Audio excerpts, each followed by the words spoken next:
কইরে আমার 64 জেলার হেল্পার ভাইয়েরা কি ভাবছো ড্রাইভার হইয়া তোমা করে ভুলে গেছি? আরে না, হেল্পারই কইরে এই ড্রাইভার হইছি। অতীত কি কখনো ভুলে থাকতে পারি? এগিয়ে যাও তোমরা, আমরা তোমাকে ফাঁসে আছি। করিও না গুরুজনের সাথে বেয়াদবি, নিও না ওস্তাদের বরদোয়া। একটা কথা ব্রেন্ডে রাখো, আগামী প্রজন্মে মহাসড়কের বাস্তা কি এই তোমরা।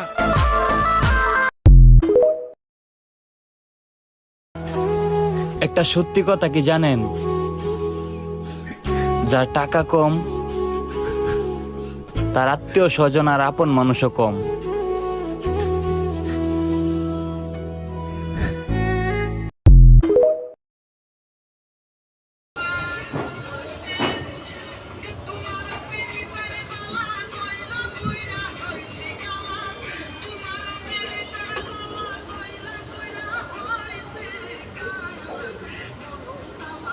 Bye.